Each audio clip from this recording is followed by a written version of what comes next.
असतो मा सद्गमय तमसोर्मा ज्योतिर्गमय मृत्योर्मा अमृतम गमय।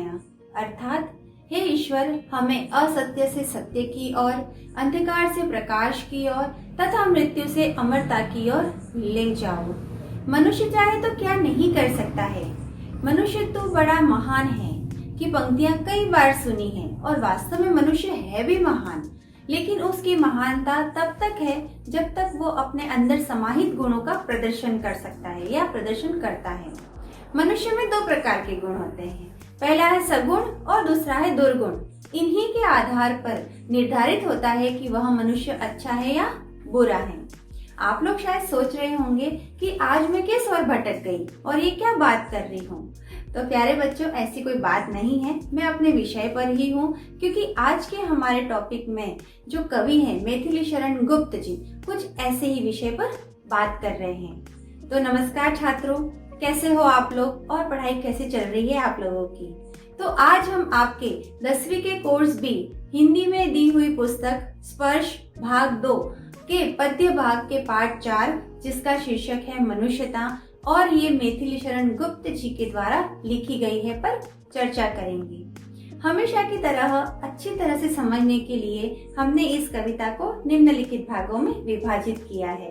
पहला भाग कविता के सारांश और भाव पर केंद्रित है, दूसरा भाग कविता को विस्तार से बताता है, तीसरा भाग इस कविता का निष्कर्ष है, चौथा और अंतिम भाग आपको कवि के बारे में बताता है। तो आइए अब हम पहले भाग जो कि कविता के सारांश और भाव पर केंद्रित है पर चर्चा करते हैं। कहते हैं मनुष्य में सोचने समझने की शक्ति सबसे अधिक होती है। वह सबका भला बुरा सोच सकता है, वह अपने साथ साथ दूसरों का भी अच्छा बुरा सोच सकता है। अगर पशु और मनुष्य की तुलना करें तो पशु अपने हिस्से का खाते हैं, लेकिन मनुष्य ऐसा नहीं करता है। वह जो कमाता है, जो कुछ भी उत्पादित करता है, वह औरों के लिए भी करता है, औरों के सहयोग से भी करता है। प्रस्तुत पाठ का कवि अपनों के लिए जीने मरने वाले को मनुष्य तो मानता है, लेकिन वह मानने को तैयार नहीं है कि ऐसे मनुष्य के में मनुष्यता के पूरे पूरे लक्षण भी हैं। तो प्यारे बच्चों, आइए देखते हैं गुप्त जी ने अपनी इस कविता मनुष्यता के माध्यम से क्या क्या कहना चाहते हैं और किन किन लोगों की सराहना करते हैं। अब हम कविता के दूसरे भाग पर चलते हैं। अगर आप देखेंगे तो गुप्त जी की कविता कुल 8 भागों में विभाजित है। तो आइए हम एक एक कर इन पंक्तियों को पढ़ते हैं और इनके अर्थ को समझते हैं। विचार लो कि मृत्यु हो न मृत्यु से डरो कभी, मरो परंतु यूं मरो की याद जो करे सभी। अर्थात यहाँ पर गुप्त जी कहना चाह रहे हैं कि मृत्यु एक क्षण भंगुर है, मतलब हमारा जीवन जो है वह क्षण भंगुर है। यह जानते हुए भी लोग है वह मरने से डरते हैं, मृत्यु से डरते हैं। लेकिन गुप्त जी यहाँ कहना चाह रहे हैं कि हमें उससे डरना नहीं चाहिए। वह कहना चाह रहे हैं कि मरो परंतु यूं मरो की याद जो करे सभी। वह कहना चाह रहे हैं कि हम जी रहे हैं वहां तक तो ठीक है, लेकिन हमें जीना भी ऐसे है कि मरने के बाद लोग हमें हमारे नाम से जाने या फिर हमें हमारे कर्मों से जाने। हुई न यो सुमृत्यु तो वृथा मेरे वृथा जिए, मरा नहीं वही की जो जियान आपके लिए अर्थात दूसरों के लिए। यहाँ पर गुप्त जी कहना चाह रहे हैं कि सुमृत्यु, अच्छी मृत्यु उसे ही कहा गया है जो कि वृथा मरे वृथा जिए, उसे सुमृत्यु नहीं कह सकते। वृथा अर्थात व्यर्थ, जो व्यर्थ में जिए हैं और व्यर्थ में ही पैदा हुए हैं और व्यर्थ में ही मर गए हैं, उन्हें हम सुमृत्यु अर्थात अच्छी मृत्यु नहीं कह सकते हैं। अच्छी मृत्यु तो वह होती है जो कि आपके लिए मरे, जो कि दूसरों के लिए मरे अर्थात परोपकार करके मरे, उससे हम अच्छी मृत्यु कह सकते हैं। तो मैं एक उदाहरण के द्वारा आपको ये समझाना चाहूंगी। अभी कुछ दिनों पहले मेरे ही घर के पास में यहाँ पर एक बहुत ही अमीर व्यक्ति की मृत्यु हुई, लेकिन उसका व्यवहार कुशलता अच्छी नहीं थी, वह किसी से भी अच्छा व्यवहार नहीं रखता था।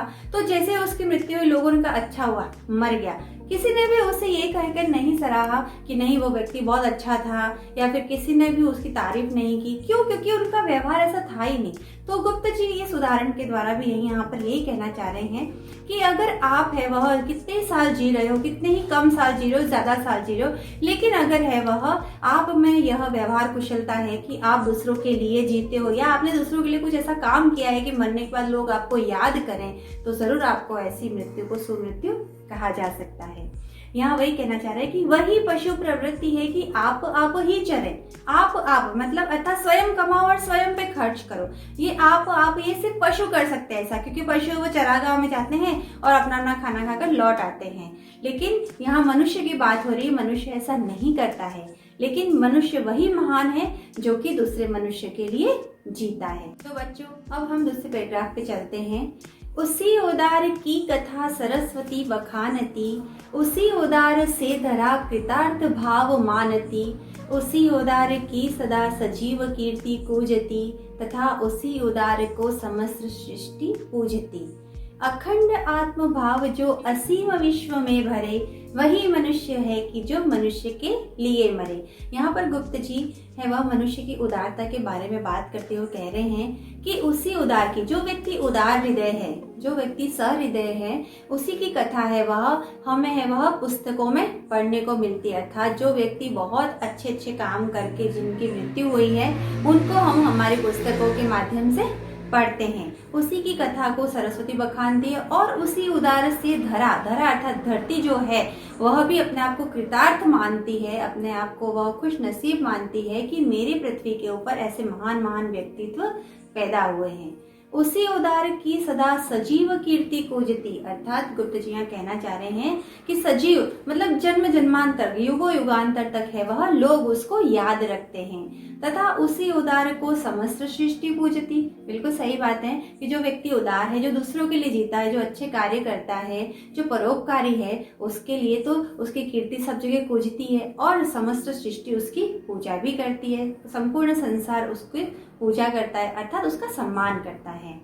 अखंड आत्म भाव जो असीम विश्व में भरे, वही मनुष्य है कि जो मनुष्य के लिए मरे। अर्थात जिस व्यक्ति में है वह अखंड, कभी खंडित न होने वाले है, वह आत्म भाव, आत्मीय जो भाव है वह संपूर्ण विश्व में भरने का जो व्यक्ति काम करता है, उसी है तो उसी के लिए तो कहा जाता है कि वही मनुष्य है कि जो मनुष्य के लिए मरे। अर्थात वही मनुष्य महान है जो दूसरों के लिए जीता और दूसरों के लिए कुर्बान होता है। अब हम तीसरे पद्य पर चलते हैं। क्षुधार्त रंति देव ने दिया करस्त थाल भी, क्षुधार्त रंति देव ने दिया करस्त थाल भी, तथा दधी चीने दिया परार्थ अस्थि जाल भी। यहाँ पर दानवीरों की बात हुई है कि हमारे प्राचीन समय में, हमारे इस भारत देश में, इस भारतवर्ष में ऐसे कई दानवीर हुए हैं जिन्होंने अपने शरीर तक का बलिदान कर दिया है परोपकार करने के लिए। तो देखते हैं, कुछ उदाहरणों के माध्यम से बताया गया है कि वह उदाहरण कौन कौन से हैं। कि क्षुधार्त, जो एक भूखा व्यक्ति था, वह राजा रंती देव के पास आता है और रंती देव ने उन्हें करस्त थाल भी दे दिया अपने हाथ में, जो कि अपने खुद के लिए जो भोजन था, वह अंतिम भोजन उनके पास भी था, वह उन्होंने, एक भूखा इंसान उनके पास आया और उन्होंने वो अपनी अंतिम थाली भी उसको दे दी। तथा दधीची ने दिया परार्थ अस्थि जाल भी, और दधीची जो ऋषि थे उन्होंने अपनी हड्डियों का, अपनी अस्थियों का जो अपनी अस्थियों को दान में दे दिया। किस लिए दे दिया? राक्षसों से आम जनता को बचाने के लिए उन्होंने अपने शरीर का है वह त्याग करके और उनकी हड्डियों से है वह शस्त्र बनाया गया और उससे उस राक्षस का संहार किया गया। तो ऐसे महान महान लोग हमारे इस भारतवर्ष में पैदा हुए हैं। उसी नरक क्षितिश ने स्व मांस दान भी किया। यहाँ पर एक कबूतर की रक्षा के लिए राजा शिवी ने है वह अपने स्व मांस, अपने खुद के शरीर का मांस भी दान कर दिया था। इसमें एक छोटी सी कहानी सुना देती हूँ। इसमें क्या होता है कि बाज और कबूतर का वेश धारण करके भगवान है वह राजा शिवी की परीक्षा लेने के लिए आते कि क्या वास्तव में यह दानवीर है या नहीं है। तो क्या होता है, बाज है वो कबूतर का पीछा करता है और भागते भागते कबूतर शिवी के पास आता है और कहता है कि मेरी इस बात से रक्षा करो। तो शिवी है वह बाज को कहते हैं कि तुम इसको क्यों खाना चाहते हो, फिर मैं बहुत भूखा हूँ, मुझे इसी को खाना है। तो वो कहते हैं अगर तुम भूखे हो तो मैं इसके बराबर माप का मैं तुम्हें है वो अपने शरीर का मांस दान कर देता हूँ। तो वो कहता है कि ठीक है। तराजू मंगवाया जाता है, एक पलड़े में कबूतर होता है, दूसरे पलड़े में है वो राजा है वो अपने शरीर का मांस उतार उतार कर रखता जाता है। लेकिन वो भगवान होते हैं तो अपने शरीर का वजन बढ़ाते जाते हैं और अंत में जब वो अपना गर्दन काट के उस पर रखने जा रहे होते कि अब तो मैं अपने शरीर का ही त्याग करने जा रहा हूँ, तब भगवान प्रसन्न हो जाते हैं और उनको प्रकट होकर अपने दर्शन देते हैं। तो वहां पर ये सिद्ध होता है कि वह कितने बड़े दानी थे कि कबूतर की रक्षा करने के लिए उन्होंने अपने शरीर तक का त्याग करने के लिए वो तैयार हो गए। तो इस तरह के जो वीर लोग और जो दानवीर हमारे देश में पैदा हुए उसके आगे हम कुछ भी नहीं है। सहर्ष वीर कर्ण ने शरीर चर्म भी दिया। सब जानते हैं दानवीर कर्ण, महाभारत में जो कर्ण हुए थे उनके बारे में सब जानते हैं कि वो बहुत बड़े दानवीर थे।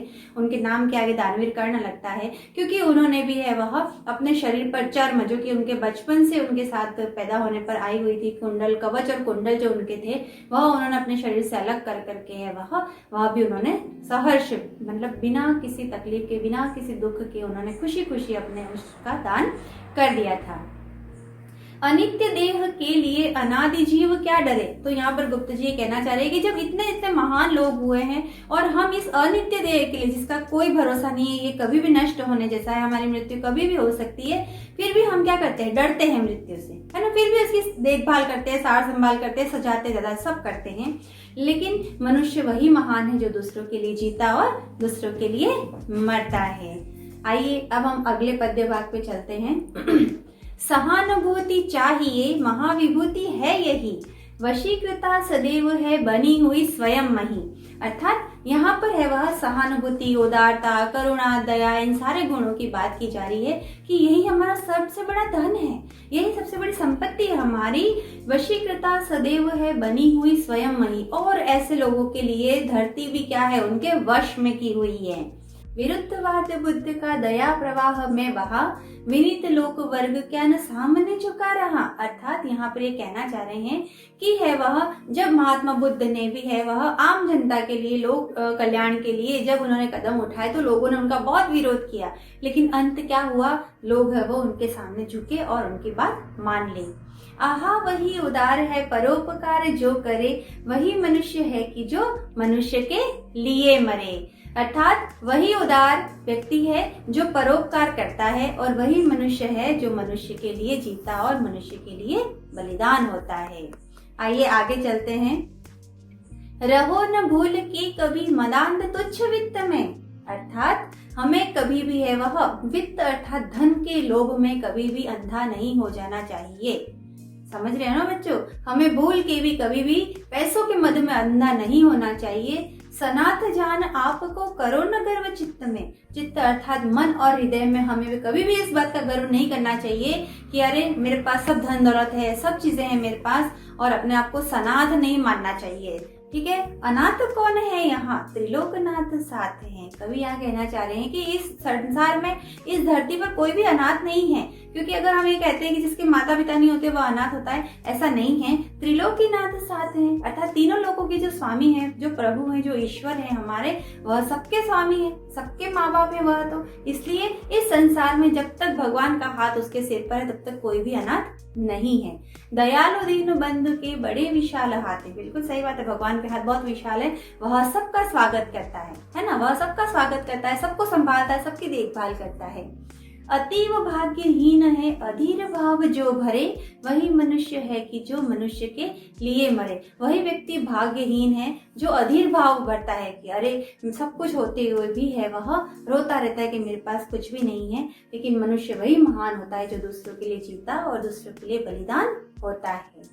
तो आइए अगले पद्य पर चलते हैं। अनंत अंतरिक्ष में अनंत देव हैं खड़े। अर्थात अगर हम अच्छे कर्म करते हैं, यहाँ अच्छे कर्मों की बात हो रही है, अगर हम अच्छे काम करते हैं, खुद आगे बढ़ने के साथ साथ हम दूसरों को भी अपने साथ आगे बढ़ाते हैं, खुद का भला करने के साथ साथ हम दूसरों का भी भला करते हैं, और जब हमारी मृत्यु होती है और हम भला करने के बाद अगर हमारी मृत्यु होती है तो अनंत अंतरिक्ष में अनंत देव हैं खड़े। उस अनंत अंतरिक्ष में है वह जिसका कोई अंत नहीं है, ऐसे अंतरिक्ष में अनेक देवता हैं, वो अपने बाहु फैलाए हुए समक्ष ही स्व बाहु जो बढ़ा रहे, बड़े बड़े अपने बड़े बड़े हाथों को फैलाकर अपना स्वागत करने के लिए वहां खड़े हुए हैं कि नहीं, ये व्यक्ति जो मर के आ रहा है वो बहुत परोपकारी व्यक्ति है, बहुत उदार व्यक्ति है, इसने बहुत से लोगों का जन कल्याण किया है, इसके लिए तो हमारे स्वर्ग में इसका बहुत ज्यादा स्वागत है, और भगवान है वह उसको लेने के लिए आते हैं।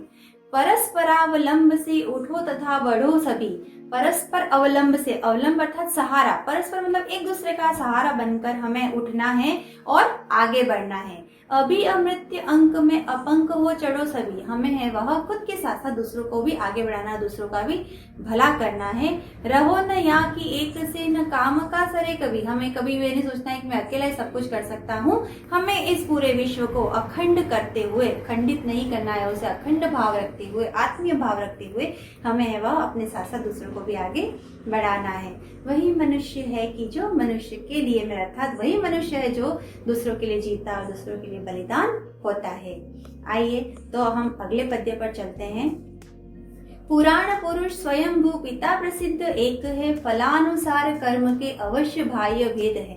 यहाँ पर बताया गया है कि मनुष्य रंग रूप आकार और भेद में अलग हो सकता है, लेकिन सबका मन एक है और सबका है वो फलानुसार, सबका एक ही कर्म है। लेकिन हो सकता है कि हम कर्मों के आधार पर अलग अलग हो सकते हैं, हम जाति के आधार पर अलग हो सकते हैं, लेकिन हम रूप रंग में अलग हो सकते हैं, लेकिन हमारा जो मन है हमारा, उस अंतरिक्ष में प्रमाणभूत वेद है।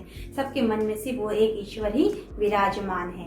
अनर्थ है कि बंधु ही न बंधु की व्यथा हरे। कितनी गंदी बात है कि अगर एक बंधु, एक भाई है वह, अर्थात एक मनुष्य होकर भी अगर दूसरे मनुष्य की पीड़ा को दूर नहीं कर सकता है, तो यह बहुत ही ज्यादा दुख की बात है, बहुत ज्यादा तकलीफ की बात है।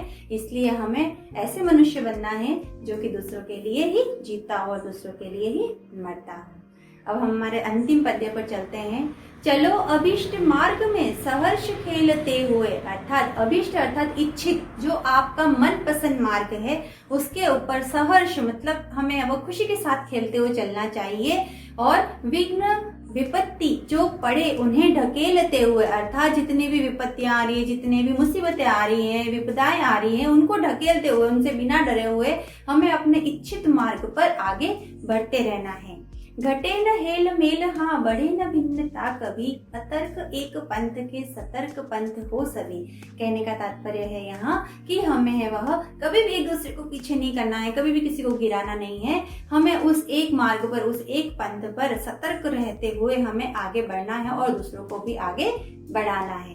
तभी समर्थ भाव है कि तारता हुआ दरे। वाह क्या सुंदर पंक्तियां हैं कि वही समर्थ भाव है, वही सबसे अच्छा भाव है हमारे मन में। कहते हैं कि हमें मन वचन कर्म से कभी किसी की हिंसा नहीं करनी चाहिए।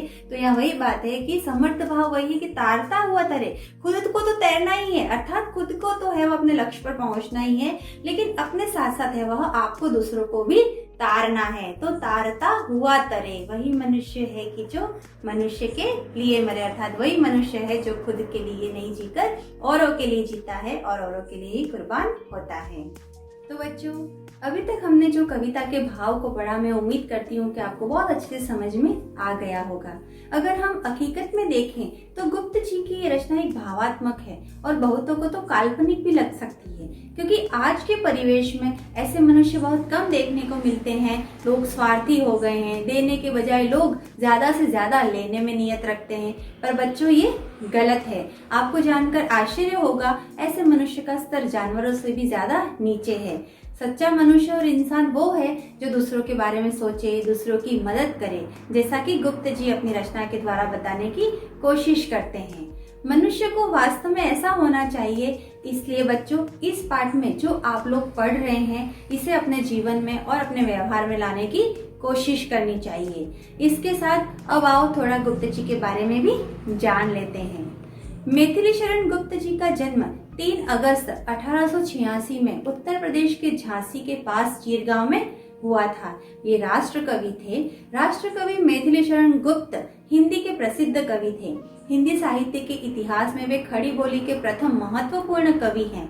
उनकी कृति भारत भारती, भारत के स्वतंत्रता संग्राम के समय में काफी प्रभावशाली सिद्ध हुई थी। पंचवटी से लेकर जयद्रथ वध, यशोधरा और साकेत इनकी मुख्य कृतियां हैं। राष्ट्र कवि मैथिली शरण गुप्त की जयंती प्रदेश में प्रतिवर्ष 3 अगस्त को कवि दिवस के रूप में व्यापक रूप से मनाई जाती है। इनकी मृत्यु 12 दिसंबर 1964 को हुई थी। तो बच्चों, कैसी लगी गुप्त जी की रचना और आप इससे क्या सीखे हैं? अपने विचार आप नीचे दिए हुए कमेंट बॉक्स के माध्यम से शेयर कर सकते हैं। तो आज के लिए इतना ही। जल्दी ही मिलते हैं एक नए पाठ के साथ।